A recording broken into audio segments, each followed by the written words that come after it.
আসসালামু আলাইকুম প্রিয় দর্শক, বাচ্চাদের খাবার রেসিপির আজকের পর্বে থাকছে বাচ্চাদের জন্য খুবই পুষ্টিকর, স্বাস্থ্যকর ও মজাদার সাবুদানার রেসিপি, যা থেকে বাচ্চারা ভালো মানের carbohydrate, protein, calcium, iron, energy এবং অন্য ভিটামিন মিনারেলস একত্রে পেয়ে যাবে, যা একটি বাড়ন্ত বয়সী বাচ্চার পেশি শক্ত করতে, হাড় মজবুত করতে, কোষ্ঠকাঠিন্য দূর করতে, এমনকি শিশুর রক্ত সঞ্চালন ও ওজন বাড়াতে সাহায্য করবে।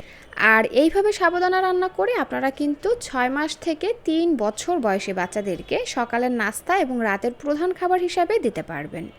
তো এখানে আর কথা না বাড়িয়ে চলে যাচ্ছি মূল পর্বে।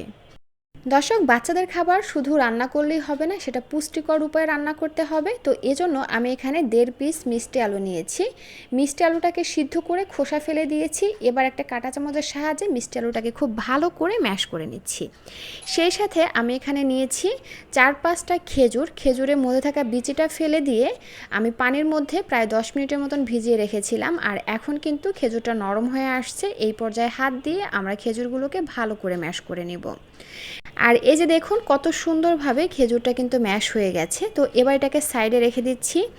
এখানে আমি নিয়েছি বাচ্চার চাহিদা বুঝে পরিমাণ অনুযায়ী সাবুদানা, আর সাবুদানাগুলোকে ধুয়ে প্রায় আধা ঘন্টার জন্য ভিজিয়ে রেখেছিলাম।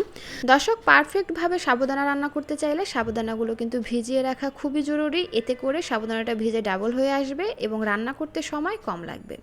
আর বাজারে কিন্তু 2 ধরনের সাবুদানা পাওয়া যায়, একটা হচ্ছে আসল আর একটা নকল। এই যে সাবুদানাটা দেখছেন এটা হচ্ছে আসল সাবুদানা, আর যেটা নকল সাবুদানা ওটা হচ্ছে আটার তৈরি সাবুদানা। ওটা পানিতে ভিজিয়ে রাখার সাথে সাথে কিন্তু গলে যায়। তো সাবধানে বাচ্চাকে দেখে শুনে বুঝে সাবুদানাটা খাওয়ানোর চেষ্টা করবেন। তো যাই হোক, চলে আসলাম চুলায় একটা প্যান দিয়ে তার মধ্যে সাবুদানাগুলো দিয়ে দিলাম এবং সাবুদানা সিদ্ধ হওয়ার জন্য পর্যাপ্ত পানি দিয়ে দিলাম। এবার চুলার আঁচ মিডিয়াম আঁচে রেখে ঘন ঘন নেড়ে চেড়ে আমরা সাবুদানাগুলোকে রান্না করে নিব। আপনারা যে বাচ্চাদেরকে গরুর দুধ খায় তাদের ক্ষেত্রে কিন্তু এখানে পানির পরিবর্তে গরুর দুধ দিয়ে এই সাবুদানাটা রান্না করতে পারেন। এবার বলি সাবুদানাটা সিদ্ধ হয়েছে কিনা সেটা কিভাবে বুঝবেন। দর্শক, এই যে দেখুন সাবুদানার মধ্যে কিন্তু সাদা সাদা একটা দানা রয়েছে, তার মানে সাবুদানাটা এখনও সিদ্ধ হয় নাই। তো এটাকে আরও কিছুক্ষণ রান্না করতে হবে, প্রায় 2-1 মিনিটের মতো রান্না করার পরে দেখবেন সাবুদানাটা কিন্তু এই যে এরকমের পানির মতো স্বচ্ছ হয়ে গেছে। এর মধ্যে কিন্তু সাদা কোনো অংশ নাই, তখনই কিন্তু বুঝতে পারবেন যে সাবুদানাটা পারফেক্টভাবে সিদ্ধ হয়ে গেছে। এই যে দেখুন। তো যাই হোক, এখন হচ্ছে আমি চুলাটা এই অবস্থায় বন্ধ করে দিব। এরপরে আমি একে একে বাকি উপকরণগুলো অ্যাড করব। আমি এখানে দিয়ে দিলাম ম্যাশ করা মিষ্টি আলু, সেই সাথে দিয়ে দিচ্ছি এখানে পিউরি করা খেজুর। এবার নেড়েচেড়ে প্রতিটি উপকরণ খুব ভালোভাবে মিশিয়ে নিব। দর্শক, মিষ্টি আলু ও খেজুর শিশুদের জন্য অত্যন্ত পুষ্টিকর ও শক্তির উৎস।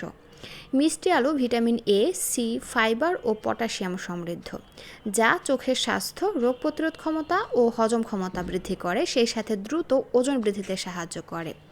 খেজুরও আয়রন, ক্যালসিয়াম ও প্রাকৃতিক চিনি সরবরাহ করে, যা শারীরিক ও মানসিক 2 ধরনের বিকাশ বৃদ্ধিতে গুরুত্বপূর্ণ ভূমিকা পালন করে। তো যাই হোক, নেড়েচেড়ে ভালো করে মিশিয়ে নিয়ে আমি এই খাবারটি আরও পুষ্টিকর করার জন্য দিয়ে দিলাম 1 চা চামচের মতন বাদাম গুঁড়া। এখানে কাঠবাদাম আর কাজু বাদামটা রয়েছে। এখানে আপনারা খেজুর আর মিষ্টি আলু 6 মাসের পর থেকেই বাচ্চাদেরকে খাওয়াতে পারবেন, তবে বাদাম গুঁড়াটা আপনারা 8 মাসের পর থেকে বাচ্চাদেরকে খাওয়াবেন। তো যাই হোক, প্রতিটি উপকরণ ভালো করে নেড়েচেড়ে মিশিয়ে নিয়ে এমন ঘনত্বে আমি চুলা থেকে নামিয়ে নিচ্ছি। আপনারা যে যেমন লিকুইড রেখে বাচ্চাকে খাওয়াবেন সেভাবে চুলা থেকে নামিয়ে নেবেন। আর এই তো তৈরি হয়ে গেল দারুণ মজার, পুষ্টিগুণে ভরপুর একটি খাবার রেসিপি। এই খাবারটি আপনারা বাচ্চাদেরকে সকালে, দুপুরে ও রাতের যে কোনো এক বেলায় বাচ্চাকে খাওয়াতে পারবেন। আর সাবুদানা কিন্তু প্রচুর কার্বোহাইড্রেট সমৃদ্ধ একটি খাবার, এটা বাচ্চাদের দ্রুত ওজন বাড়াতে সাহায্য করে।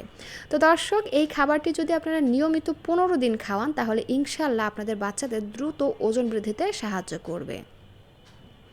তো এতক্ষণ সাথে থাকার জন্য অসংখ্য ধন্যবাদ জানিয়ে আজকের ভিডিওটি এখানেই শেষ করছি। আল্লাহ হাফেজ।